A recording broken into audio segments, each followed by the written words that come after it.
আপনারা সামাজিক যোগাযোগ মাধ্যমের যে কোনো বক্তব্য বা যে কোনো কিছুকে যতটা সিরিয়াসলি নেন, আমি ব্যক্তিগতভাবে এত সিরিয়াসলি নেই না। প্রত্যেকটা মানুষের তার নিজস্ব একটা রাজনৈতিক একটা আইডিওলজি থাকে। আমি যদি কোনো কিছুকে সাপোর্ট করি সেটার জন্য তো আমি খারাপ হতে পারি না। প্রত্যেকটা মানুষের আলাদা নিজস্ব একটা আইডিওলজি থাকতেই পারে। আমার কাছে যেসব স্ক্রিপ্ট আসে, খুব বাজে বাজে স্ক্রিপ্ট আসে, কোনটাই করার মতো না। তখন বয়স 19 বছর, তো তখন আমাকে শুধু বলতো আপা এটা লাগবে, আপা ফ্যান্সি তো যেমন পাবেন। এখন এই ফ্যান্সি কি সেটা তো আমি জানি না। তো আমাদের একজন মেকআপ আর্টিস্টকে আমি বললাম যে আপনি প্লিজ এই জিনিসগুলো আমাকে এনে দেন। তো ওই তখন থেকে, সেই 2011 সালের কথা বলছি, তখন থেকে হচ্ছে ফ্যান্সি আমাদের লাইফের একটা পার্ট। তো আজকে দেখে খুব ভালো লাগছে যে ওনারা যাদের মাধ্যমে আমাদের কাছে ওনারা পৌঁছায় তাদেরকে ওনারা পেট্রোনাইজ করছে। এটা অনেক বড় একটা ব্যাপার এবং খুব সহজ কাজ না আসলে যে এরকম একটা অনুষ্ঠান করা বা একটা অর্গানাইজ করা এবং সেটাকে টেনে ধরা। আপনারা যারা তাদেরকে এত উৎসাহ দিচ্ছেন, এটা আমি really appreciate it. Thank you.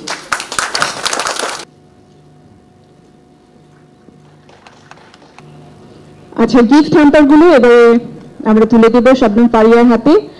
অনেক gift, oh my god. Shabnam, আজকে এত কিছু নিয়ে তুমি বাসায় যাবে কি করে? আমি আসলে ভাইয়া এভাবে অনেক কিছু চিন্তা করি না, সত্যিকার অর্থে। আমি খুবই আপনারা সামাজিক যোগাযোগ মাধ্যমের যে কোনো বক্তব্য বা যে কোনো কিছুকে যতটা সিরিয়াসলি নেন, আমি ব্যক্তিগতভাবে এত সিরিয়াসলি নেই না। আমার কাছে এটা খুবই একটা রিল্যাক্সেশন, একটা চিল করার জায়গা। কিন্তু আমার কাছে মনে হয় এটা একটা প্ল্যাটফর্ম। রিসেন্টলি এটা আমার মনে হচ্ছে যেটা দিয়ে আসলে আমি অনেক মানুষের কাছে পৌঁছাতে পারি। তো কিছু আমার বক্তব্য এখন আমি দিতে পারি, এটা আসলে সাধারণ মানুষ হিসেবে আমি দিতে চাই, যেটা সবাই দিতে পারে। কিন্তু যেহেতু আমার একটা প্ল্যাটফর্ম আছে যেটার কারণে আসলে আমি অনেকের কাছে পৌঁছাতে পারি, সো আমি এটাকে ব্যবহার করি অনেক সময়। সো এটাতে আসলে আমি এত কিছু চিন্তা করে মানে বলি না আর কি। ভাইয়া, আমার কাছে মনে হয় প্রত্যেকটা মানুষের তার নিজস্ব একটা রাজনৈতিক একটা আইডিওলজি থাকে। সেটা অ্যাজ এ ইন্ডিভিজুয়াল সবার থাকবে, কিন্তু সেটা যদি অন্যের ক্ষতির কারণ হয়ে যায় তাহলে সেটাকে আমি অ্যাপ্রিসিয়েট করি না। কিন্তু আমি যদি কোনো কিছুকে সাপোর্ট করি সেটার জন্য তো আমি খারাপ হতে পারি না। আপনি হয়তো খারাপ, কিন্তু আমি আপনাকে কোনো কারণে সাপোর্ট করছি, এটা আমার ব্যক্তিগত পছন্দ অনেক সময় হতেও পারে। কিন্তু যদি আপনাকে এই সাপোর্ট করাটা অন্যদের ক্ষতির হয়ে যায় তাহলে আমি বলবো এটা ঠিক না। বাট প্রত্যেকটা মানুষের আলাদা নিজস্ব একটা আইডিওলজি থাকতেই পারে।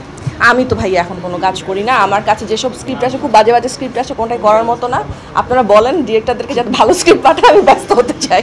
উনি তো আমাদের আসলে স্বপ্নের নায়ক, ওনাকে নিয়ে আসলে কি বলবো জানি না। আমরা দুর্ভাগ্যবান যে আমরা ওনাকে খুবই অল্প সময়ের জন্য পেয়েছি। এই তো আমি চাই যে ওনার কাজগুলো নিয়ে আরও বেশি আলোচনা হোক, গবেষণা হোক এবং এগুলোকে আবারও দেখানো হোক বড় পর্দায়। যেমন আমরা অনেক ছোট ছিলাম, সেই অনেকগুলো সিনেমা আমরা দেখতে পাইনি। আমরা পাশের দেশে দেখছি যে অনেক পুরনো সিনেমা আবার নতুন করে রিলিজ দেওয়া হচ্ছে যাতে মানুষ আবার পর্দায় গিয়ে দেখে। যদি এরকম কিছু করা যায়, আমার মনে হয় এটা ওনার প্রতি শ্রদ্ধা রেখে বা সম্মান দেখে, তাহলে এটা খুব ভালো একটা উদ্যোগ হতে পারে। এরপর আর কোনো ভালো সিনেমা আসে না, তাই করি না। এখন যাইতে হবে। আল্লাহ হাফেজ।